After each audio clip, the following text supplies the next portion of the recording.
Bien, bonjour ou rebonjour. Je lance un petit chronomètre. Donc, juste avant de commencer, très brièvement, je vais évidemment, donc le titre de la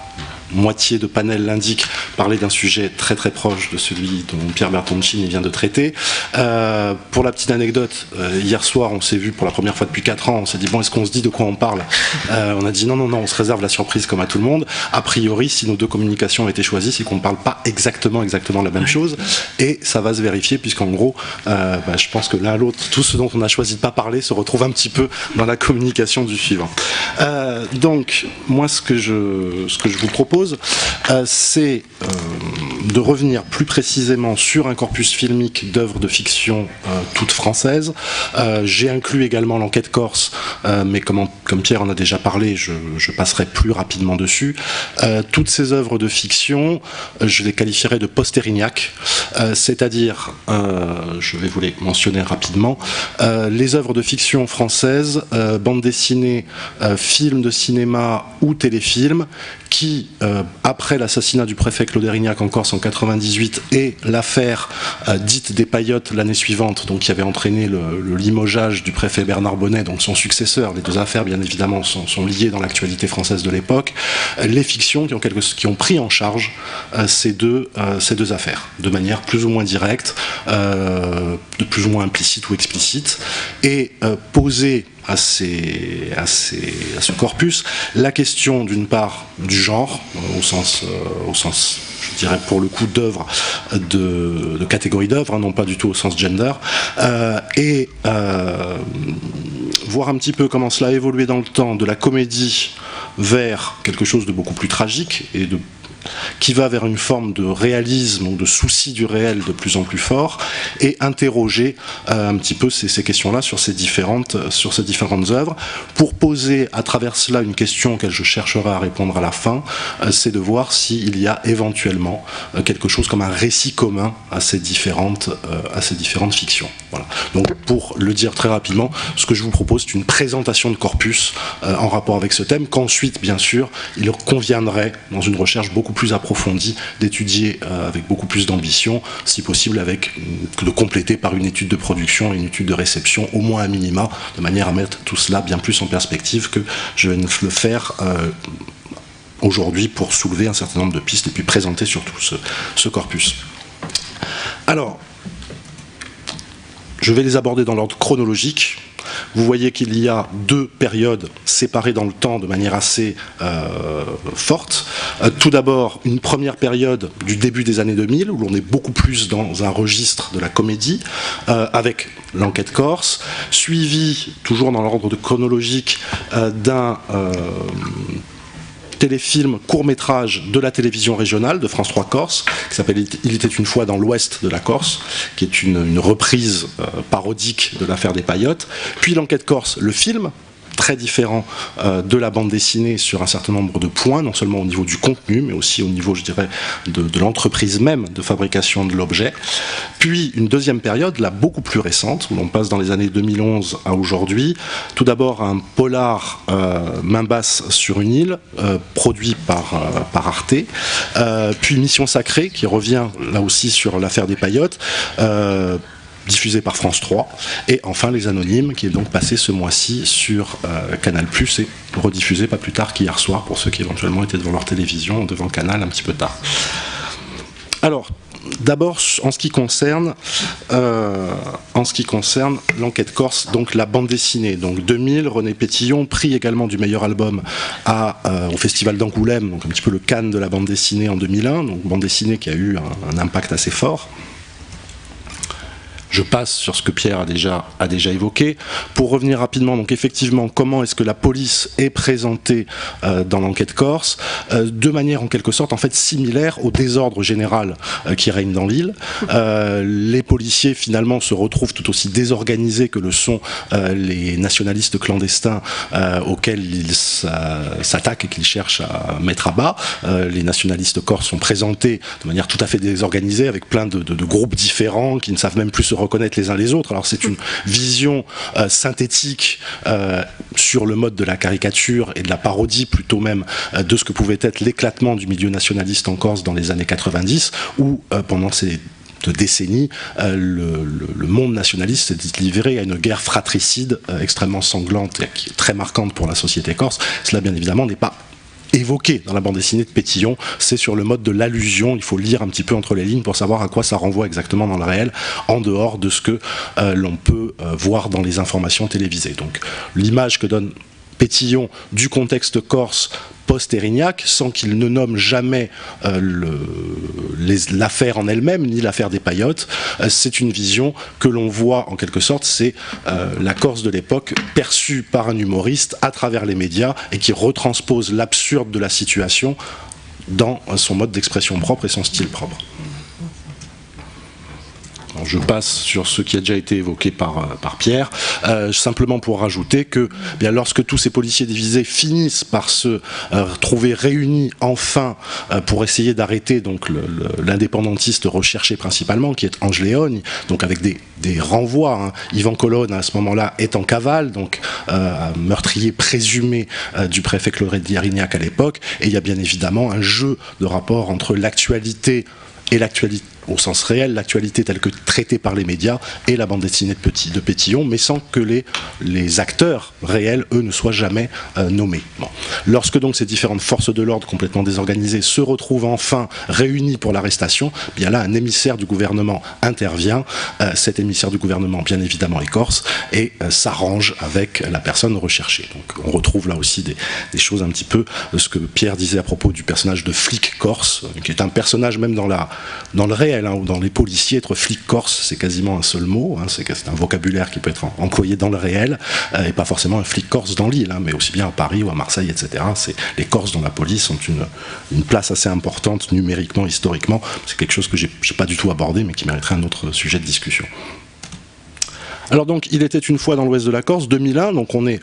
La bande dessinée, l'enquête corse, est déjà parue, et donc c'est une sorte de réponse en quelque sorte un petit peu à cette bande dessinée par la télévision régionale, où l'on se retrouve donc avec le genre du western qui est utilisé comme interprétant parodique de l'affaire des paillotes, sans aucune allusion en revanche à l'affaire Érignac. À ce moment-là, c'est vraiment dans l'actualité insulaire en tout cas, l'affaire des paillotes, où donc le préfet Bonnet, je le rappelle, avait ordonné à des gendarmes, en tout cas ce sont été les conclusions médiatique et celle de la justice également, ordonné à des gendarmes de brûler un établissement touristique construit illégalement sur le domaine public. Donc il a été arrêté, jugé, condamné en ce sens. Et donc à ce moment-là, en quelque sorte dans l'actualité insulaire, cette affaire-là prend le pas sur le traumatisme que peut représenter l'assassinat du préfet l'année précédente. Et donc dans ce western, on voit les policiers, donc la gendarmerie effectivement représentée en tunique bleue, le préfet représenté en prévôt, joué par Bernard Farcy, donc plus connu pour ses rôles dans la série au cinéma Taxi, les cow-boys qui sont en fait, je dirais plutôt les représentants en quelque sorte sont les hommes politiques et tout le système du clientélisme local qui est représenté sous cette forme-là, et les Indiens qui eux tiennent le rôle des indépendantistes. On a aussi une allusion à l'enquête corse avec un personnage de shérif qui joue tout à fait le même rôle en quelque sorte que Jack Palmer dans l'enquête corse, c'est-à-dire vraiment ce personnage de détective qui vient en Corse et qui ne comprend absolument rien à ce qui se passe. Alors, maintenant on passe à l'enquête corse, le film, donc, qui lui va sortir en 2004. Réalisé par Alain Berberian, avec le duo Christian Clavier et Jean Reno pour le rôle principal. Donc on voit très bien, simplement en juxtaposant les deux affiches, qu'ils prennent à eux deux la place du personnage central dans la bande dessinée qui était le détective Jack Palmer, hein, donc personnage récurrent en bande dessinée pour René Pétillon. Sinon l'intégralité reste la même chose. En revanche, il y a un certain nombre de modifications substantielles qui sont apportées au film, tant au niveau du contenu, bien évidemment, que du contexte de production et de réception. Je vais dire un petit mot là-dessus rapidement. Donc tout d'abord, on voit la gendarmerie, la police judiciaire et les renseignements généraux. Dans la bande dessinée, nous avions la gendarmerie, la police judiciaire et l'antiterrorisme. Donc dans le film, l'antiterrorisme disparaît absolument, ils sont remplacés par des RG, renseignements généraux montrés de façon complètement non réaliste, complètement rocambolesque. On les voit intervenir justement comme l'antiterrorisme, hein, hélicoptères, troupes d'assaut, etc., etc. Mais ce sont devenus les renseignements généraux. Donc pourquoi est-ce qu'il y a eu ce changement-là? Je mets un point d'interrogation. Policier, bien évidemment, police au sens large, montré dans le fait qu'elle est entièrement tournée en ridicule par le film, mais surtout tournée en ridicule par la population insulaire elle-même en son ensemble, et tournée en ridicule par ceux qu'elle cherche à interpeller, notamment donc ce fameux Ange Léogne qui les tourne en ridicule d'un bout à l'autre du film. Alors quel est sur l'enquête corse, le film, une petite chose qui est assez intéressante, c'est qu'à ce moment-là, bien évidemment, 2004,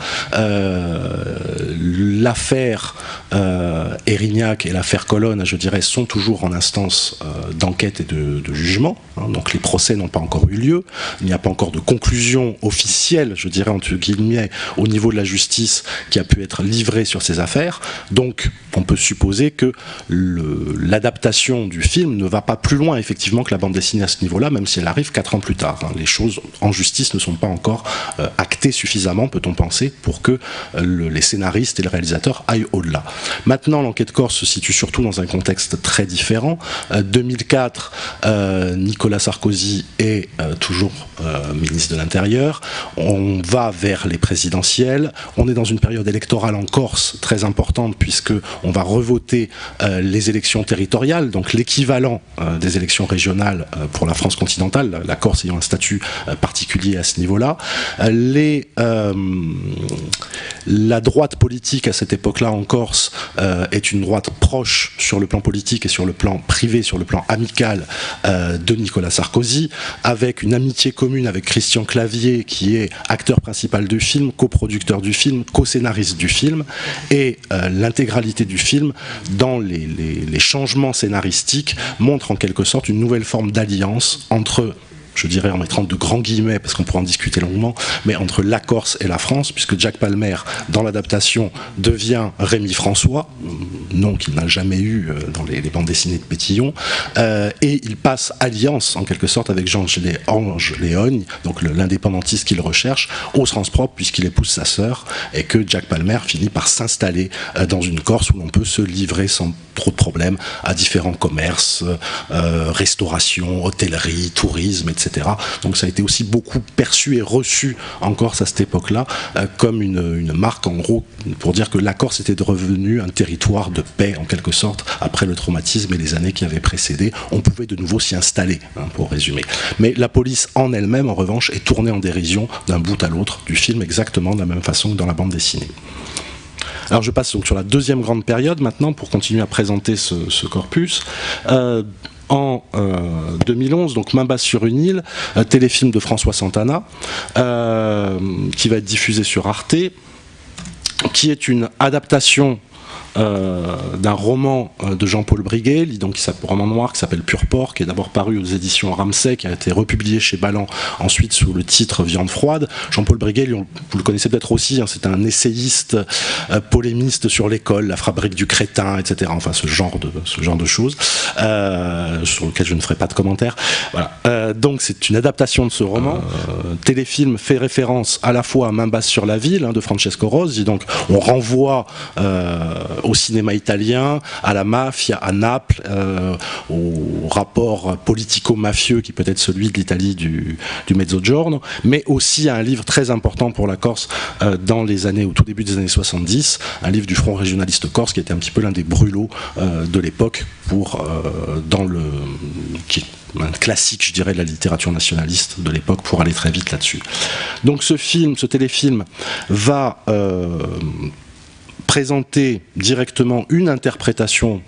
de l'assassinat du préfet Claude Erignac, sans pour autant s'ancrer dans un rapport à la réalité très fort, c'est-à-dire que bien évidemment les périodes sont globalement, les périodes ne sont pas changées, mais les noms des acteurs, eux, le sont complètement. On ne parle bien évidemment pas de préfet Erignac, ni de préfet Bonnet, etc. Tout cela est changé. La thèse développée dans le film, thèse développée par le personnage joué par François Berléand, et qu'il s'agit en fait d'un complot d'État. François Berléand joue le rôle d'un ancien flic corse, qui est exercé à Paris, qui a démissionné face aux magouilles de la police à Paris, et notamment de la magouille des rapports entre police et services secrets en Afrique dans des trafics d'armes.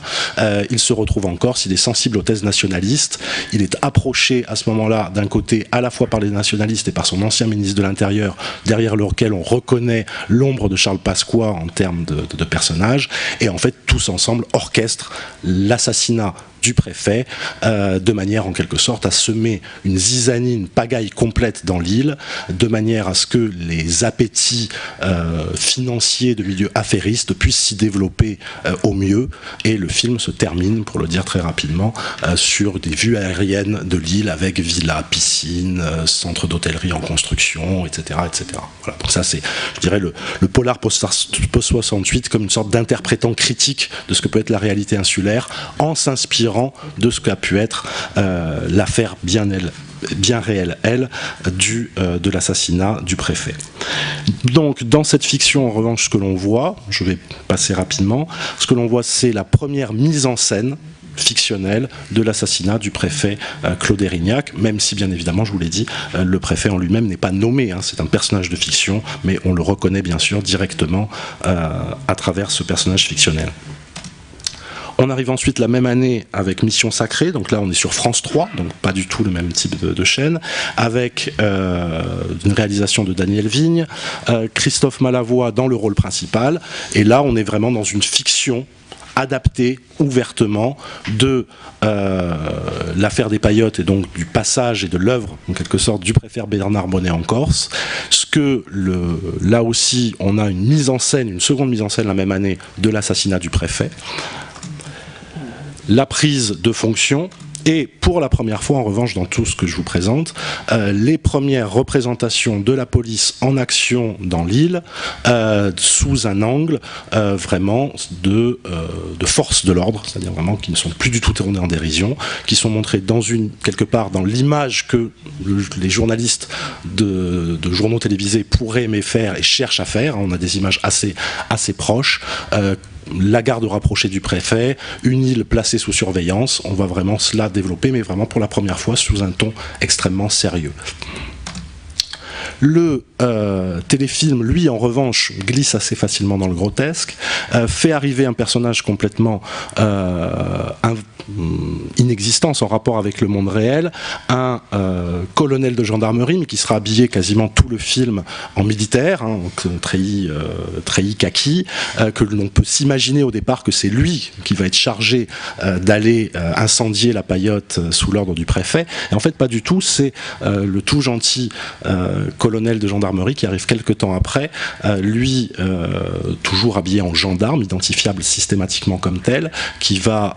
céder tout simplement aux ordres de son supérieur, hein, ne pas refuser ses ordres de son supérieur, et c'est le personnage de colonel de gendarmerie, au contraire très rigide, très strict, qui va lui dénoncer le préfet auprès de la justice, auprès du procureur, et faire en quelque sorte éclater l'affaire d'un point de vue juridique et être le témoin principal. Et là on voit que dans l'image de droite, lorsqu'il vient pour comme cela s'opposer au préfet par rapport à cette action illégale, eh bien il a retrouvé le costume de gendarme et plus le costume militaire. On a là une espèce de truc scénaristique, je dirais, assez facile, de jeu entre ce que le public est censé connaître de la réalité et ce que l'on en fait dans une fiction. On garde en revanche un certain nombre d'images fortes, certaines empruntées bien évidemment à la réalité, le préfet face à l'Assemblée territoriale de Corse, avec des propos qui lui ont été tenus et que lui-même a tenus cette fois-ci. Donc on voit les sources sont les sources médiatiques de l'époque, hein, c'est les articles de presse, c'est le journal de 20 heures, ça se retrouve très bien, et son arrestation avec les menottes bien en évidence, et donc la force qui reste à la loi jusqu'au bout, même si c'est pour arrêter un représentant de l'État. J'arrive maintenant pour terminer, et je conclurai rapidement ensuite, donc aux Anonymes, donc là, mars 2013, film de Pierre Scheller, donc sous-titré en corse, une pièce dithymique, donc ne pleurez pas, une phrase qui a été prononcée, adressée à ses proches par Yvan Colonne. Le film commence très différemment, Isabelle y faisait allusion tout à l'heure, on commence par des images d'archives qui vont revenir très régulièrement pendant tout le téléfilm, qui dure plus de 2 heures. Donc on commence par nous présenter ouvertement département, le préfet Erignac réel. Pour le coup, on n'est plus du tout dans un glissement par rapport au réel tel que c'était présenté auparavant. On est vraiment dans quelque chose d'extrêmement sérieux pour le coup. On n'est plus dans le mode comique, absolument pas. On est aussi dans un téléfilm qui cherche manifestement à éviter le plus possible les clichés. Vous n'avez pas une seule polyphonie corse pendant 2 heures, alors que dans Membas sur une île, c'en est rempli. Il n'y a pas d'accent. Il n'y a pas d'accent, pas forcé en tout cas, alors que le casting est en grande partie composé d'acteurs, de comédiens corses en ce qui concerne les membres du commando.